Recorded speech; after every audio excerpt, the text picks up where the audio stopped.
Njagadde bategeeza nti nalabye akatambi akakolebwa era ne kasaasaanyizibwa omubaka wa Igara West ayitibwa Louis Mbwa Tekamwa. Ye Mbwa Tekamwa oba Mbwa just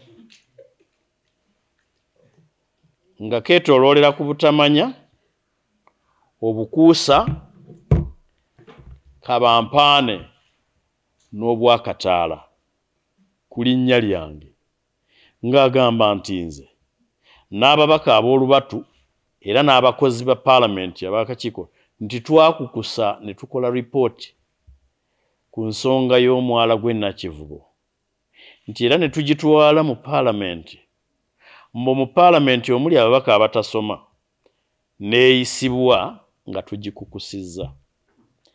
Njagala okubuulira abategeevu bonna abandaba.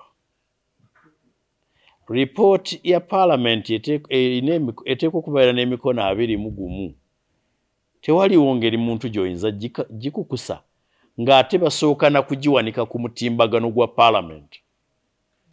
Singa Mbwa ebadde ebeera mu paalamenti yandibadde etegedde nti tetuwulirizanga ku nsonga eno, tetugikolangako alipoota yonna ffe ng'akakiiko ka Kosase. Yalimbye ensi nti ye mmemba wa Kosase, si kituufu. Ku lisiti y'abammemba b'akakiiko ka Kosase tebamumpeerangako. Indeed singa abadde akwata yanditegedde nti wano tosobola kubeera ku bukiiko busukka 2. Naye emyaka gy'amazeewo bw'abanga ekyo takimanyi, mutambuze munnaffe gimusaze. N'abeewaabwe aba abasaze bayinza okuba nti bwe baanoonyaayo asinga gwe baalaba ab'Igara West. N'olwekyo bye yanjogeddeko ne bye yayogedde kakiiko kange kenkulembera aka Kosase si bituufu. Ensonga eyo yaleetebwa mu kakiiko omubaka Richard Gafabusa Muhumuza ng'agamba nti twandibadde tunnyonnyolwa olw'okuba twali tusinkana KCCA lwaki bagaba batya omwala okuzimbibwako. Ne mbagamba nti mu mateeka tetusobola kuvunaana muntu atali mu maaso gaffe nga tawuliddwa, tosala gwa kawala nga tonnawulira gwa kalenzi. Ne nnuŋŋamya bulungi akakiiko ne tusalawo nti Mwami Hamis Kiggundu, mukyala Sharifa Bozeki, Executive Director wa Kampala Capital City Authority, omuloodi w'ekibuga Kampala ne Minisita wa Kampala bajjeko mu kakiiko batunnyonnyole. Ebyo byaliwo nga 21 2025. Tetwamanya nti nga 19 ennaku 2 emabega Speaker wa Parliament yali alonzeewo akakiiko akava mu kakiiko aka Physical Infrastructure kagende kabe nga kanoonyereza ku nsonga eyo. Twasalawo ng'akakiiko nti tetusobola kunoonyereza ku nsonga ng'ate waliwo n'akakiiko ka Parliament akalala akaginoonyerezaako. Kuva ensonga lwe yali weereddwa akakiiko ako ne tugita. N'olwekyo omuntu yenna naddala nga mbaka wa Parliament agamba nti alinamu ku magezi agatandikirwako. Okugamba nti nno twakola report nja kumusaba agireete mu kkooti kubanga ripooti za Parliament ziri public. Ekirala, report esayiningibwako abantu 21 ekitono abatandikirwako ogikukusa otya. Ekyokusatu, ripooti z'obukiiko bwonna nga tezinnaba kuwulirwa era ripooti ze natwala ku mwaliiro gwa Parliament zonna zaamala kuwanikibwa ku mutimbagano gwa Parliament nga buli mubaka asobola okuzituukako n'agifuna era najja ng'agisomye. Ne bazisa reports ze nateekayo, eyo report teriimu. Mutambuze munnaffe n'agamba ensi nti nze nvunaanyizibwa ku baana b'abantu abaagwa mu mwala, nze nvunaanyizibwa ku maali y'abantu eyayonoonekera mu mazzi agajja mu Kampala. Mwami Hamis Kiggundu simusisinkanangako mu bulamu bwange bwonna. kale kaŋŋambe mu bulamu bwe wonna kubanga yalabika ng'omuto ku nze. Nkakasa nze mulaba ku TV bw'aba yali andabye ndowooza naye andaba ku TV bw'aba agirina. So okugamba nti yampanze n'ababaka bange abatono enguzi, ekyo kintwala mu kkooti kuwaaba. Mwami mbwa munzijukizza oyo gugambye mbwa tekamwa gafa. Ekyamazima mulaba bulabi ajje mu kkooti alayite ripooti gye twakukusa, ajje mu kkooti annyonnyole hambwe yatusasula,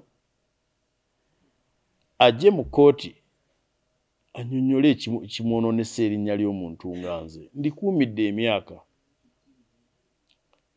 mpitibwa nno na wa kitiibwa, mmanyi nti abatakirina kibatawaanya,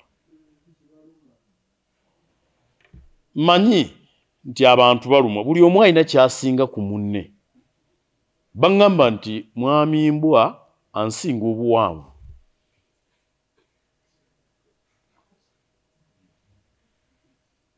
Nange simulinaako lutalo olw'okunsinga obuwanvu. So ekitiibwa ky'omuntu akirwanirira. Nze nnwaniridde ekitiibwa okikuuma. Oluusi sifaayo osanga n'atagwanidde kwatula linnya lyo ng'alisiiga ebisooto. Kitegeerekeka omuntu atalina kitiibwa, omuntu atalina linnya tayinza kumanya muwendo gwa linnya na kitiibwa.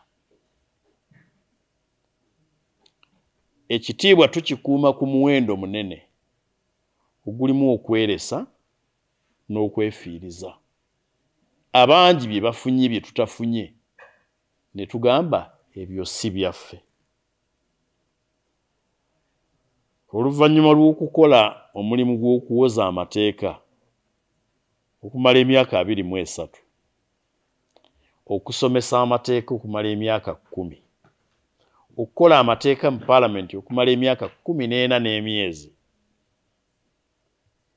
mpulira ng'ekitiibwa kyange kyatyoboddwa omuntu atamanyi bya muwendo. Olw'okuba mmanyi eby'omuwendo, nsazeewo bwe nti okwetonda kwa munnange nkugaanye. Kugaanye kubanga kwa bukuusa, kwa bulimba. Nalimba nti memba w'akakiiko nga si. Abaamutumye bayinza okuba nga ensonga eno baayagala okugyozaamu. Ensimbi, erinnya, mpulira nti abatali bize bakuŋŋaanya ne following mu bigambo bye bawanika ku mutimbagano. Bw'abagoberezi ne bawera ne balonderera ku bukunkumuka. Abantu abamu tuli bize. Tuli bize kubanga tuyina ebyokkola. Ekitufuula abayina ebyokkola kubanga ffe emitwe gyaffe gikola. N'olwekyo katusisinkane mu kkooti. Balooya bange mmaze okubalagira bamugguleko emisango. Era tulowooza n'okuteekayo omusango ku poliisi ogwa criminal defamation. Kubanga waliwo ogwa civil okundiyirira n'okunneetondera. Njagala yeetonde ku terms zange, tajja kwetonda ku terms ze ez'okulimba nti kyabadde AI engineered. Simanyi oba ewaabwe bamanyi AI n'engeri ki AI gyekolamu.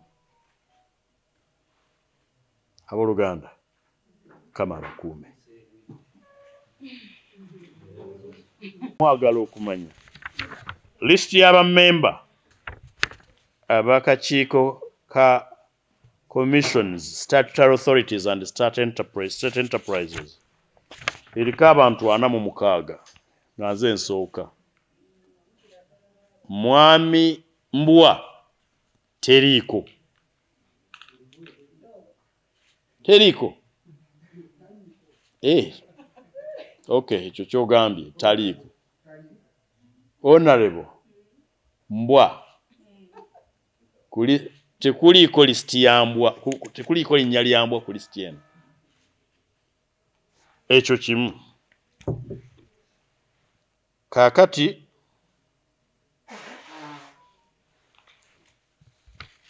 okwetonda kwe kuno kwe yampeerezza mu inbox yange tekukwatagana na kwetonda kwe yatadde mu inbox yange mu message ya WhatsApp.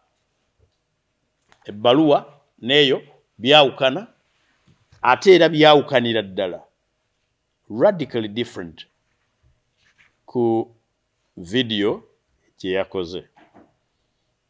So video njiweerezaayo bagiwanuleyo,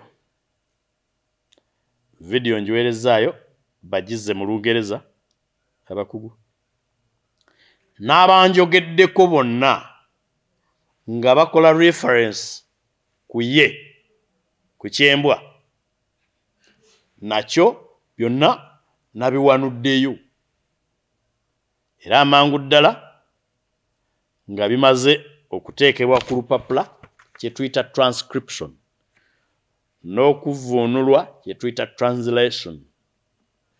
Tujja kusisinkana mu kkooti mu nnaku ntono okuva kati. Njagala malirize ne kino ng'omuntu ndowooza ng'omuntu omutegeevu ate taata. Mbuulira abantu. Abantu abalina amagezi balina bingi bye basobola okukozesa tekinologiya. Abazungu bakozesa tekinologiya ono okujjanjaba. Abazungu bakozesa tekinologiya okukola okunoonyereza research n'ebintu bingi nnyo. Abantu abakozesa tekinologiya okukola ebitajjansa be b'omuwendo omutono, be b'ebbeeyi entono. Nandisabye abantu naddala abakulembeze oba abo abali mu kifaananyi ky'abakulembeze nti tekinologiya waliwo ebyamagezi bye tusobola okumukozesa. Abaana baffe basoma emitimbagano. Ngamba abeebusiro abeeyigala simanyi nga balaba bino. Mutabani wange ng'alaba video ng'omuntu afaanana bw'atyo agamba nti kitaawe yavunaanyizibwa ku kufa kw'abantu abaafiira mu matabaago. Muwala wange ng'alaba nti emmaali y'abantu yatokomoka ku lwange ng'omuntu ansuubira okusirika. Ababadde bampa amagezi okusirika mbeetondera mu nsonyiwe. Sijja kusobola. There must be an end to this.